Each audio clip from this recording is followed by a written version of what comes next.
The end of the river.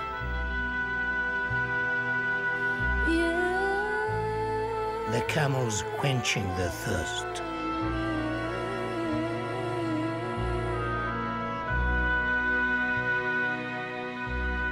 His name was Abdurrahman al-Sufi, and little is known about his life. Only his work remains.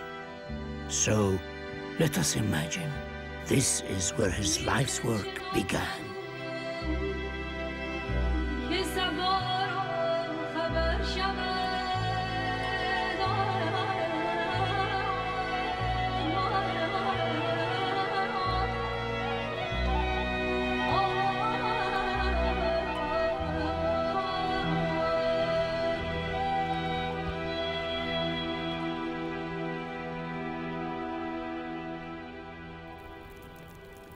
Just as the moon in the sky waxes and wanes, so the great civilizations of the world rise and fall.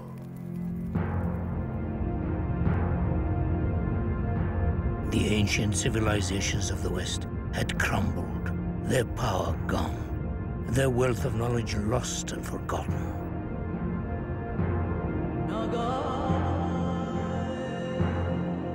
But in the East, as the words of the Quran spread and united a vast region, there came a time of relative peace and prosperity.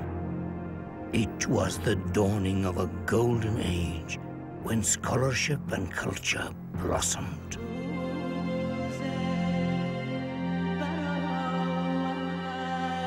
Abdurrahman, the inquisitive boy, grew to be a clever young man, still dreaming of the stars, but out of touch with the brave new world that was unfolding around him. But his childhood curiosity had not deserted him, and one day it opened the door to his future. It's called an astrolabe, the Muazzin told him. It can show how far a star will rise above the horizon, the phases of the moon, and the time for Salah, prayer, and Qibla, the direction of Mecca. Abdurrahman saw a new universe appearing before his eyes, and he wanted to learn more. And so his quest for knowledge took Abdurrahman out of the desert and into the newly created libraries and observatories of the capitals of Islamic scholarship.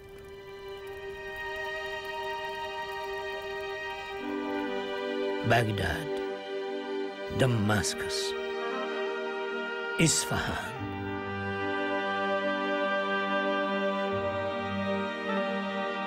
How thrilling it was to be surrounded by the most brilliant minds in the world and able to spend all night gazing at the stars.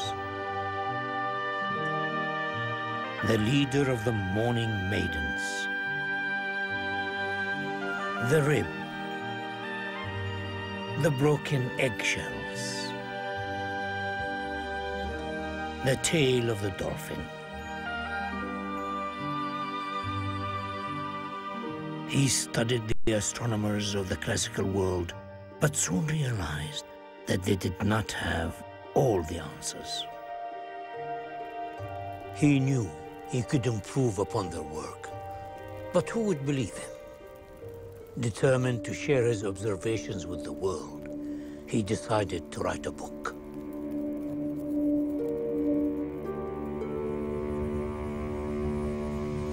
Abdurrahman spent many lonely years, night after dark night, watching the pathways and patterns of the stars in the sky.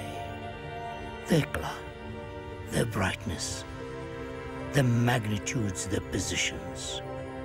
He observed and described and recorded. And then one night, in the darkness of his study, he realized that he had seen something that was not in any book. None of the great astronomers of the past had seen it. There in the night sky was a cluster of stars which had no name. He called it the little cloud. he was finally ready to offer his book to the world.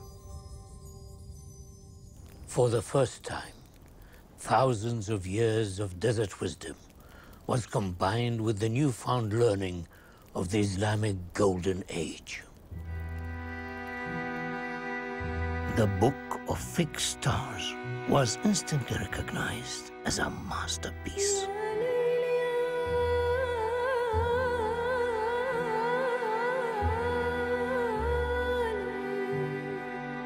It was translated and read by astronomers across the Islamic world and would one day be studied by scholars of the European Renaissance.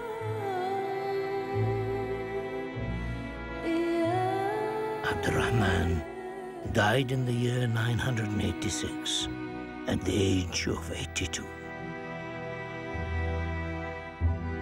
But he had illuminated the darkest corners of the universe in a way that no one had done before. And all he had were his eyes. The telescope was not invented for another 600 years. And when it was, a European finally noted the little cloud. But he called it the Andromeda Galaxy.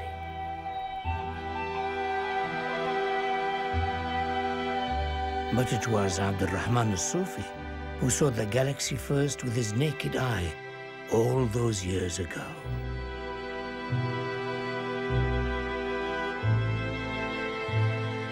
Could he ever have imagined where the journey would end? As mankind continues his exploration of the heavens,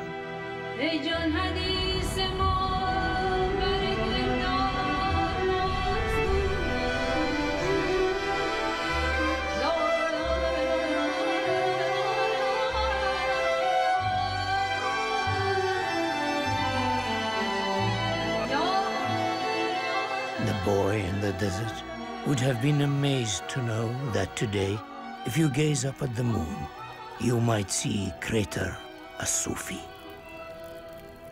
Named after a man who lived 1,000 years ago and who loved to look at the stars.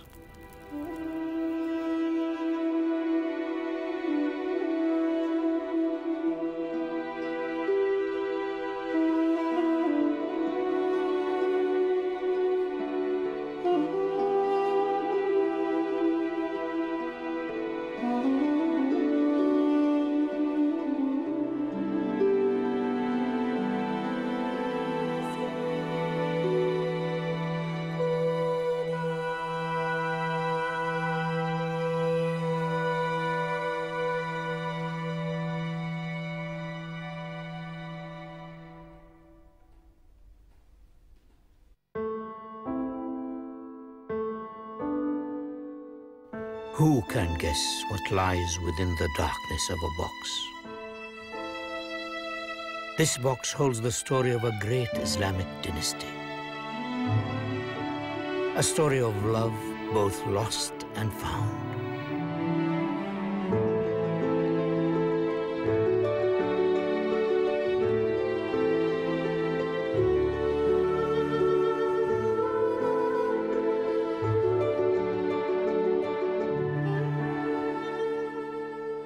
Let me tell you the story of a lonely caliph who had all the riches a man could desire, but was still unhappy. This story takes us back more than 1,000 years to Cordoba in Muslim Spain at the time of the great Umayyad dynasty. To a caliph who lived in lonely seclusion in his magnificent court. He hid from the world in his palace on a hill and turned away all those who tried to cure his melancholy.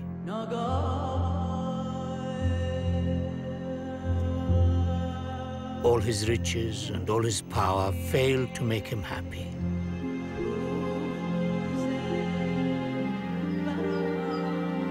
He spent his solitary days in the exquisite gardens which he had created.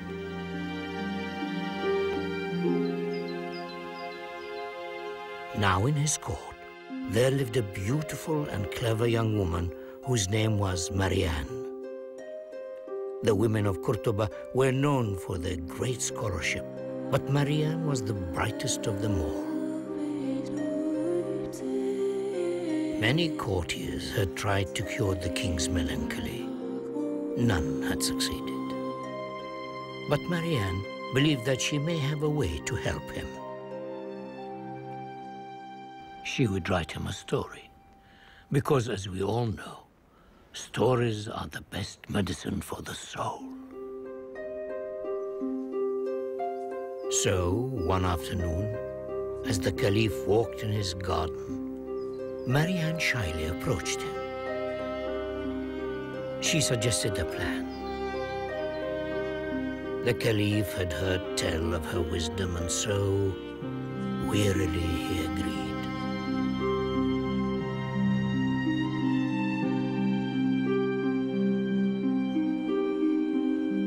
She went away and wrote through the night.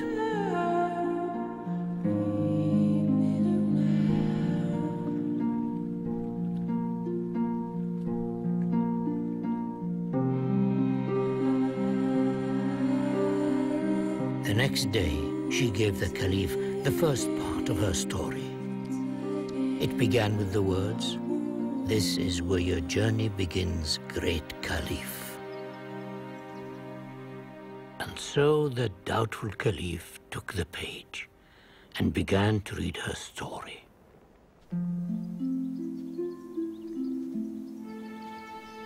In the year 750, near to Damascus, there lived a young prince. He lived happily with his beloved wife. Life was good. The court was one of great comfort and plenty.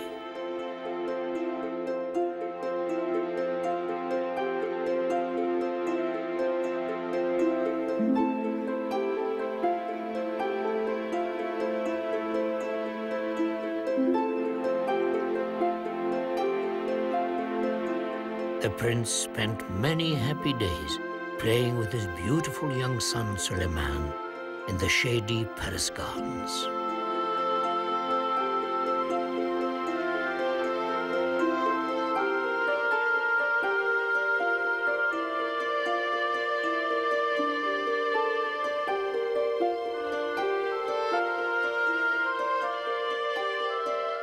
But one fateful day, his tranquil world came to a terrible end.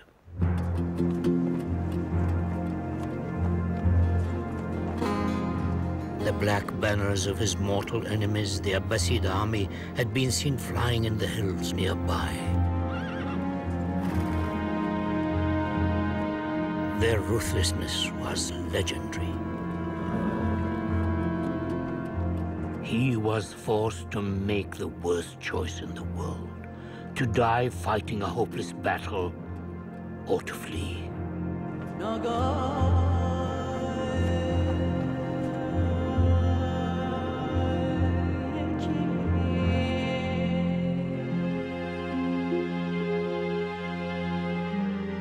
He chose to flee, hoping to draw his enemies away from home. But he had to leave behind all that he held dear. Only his brother was at his side.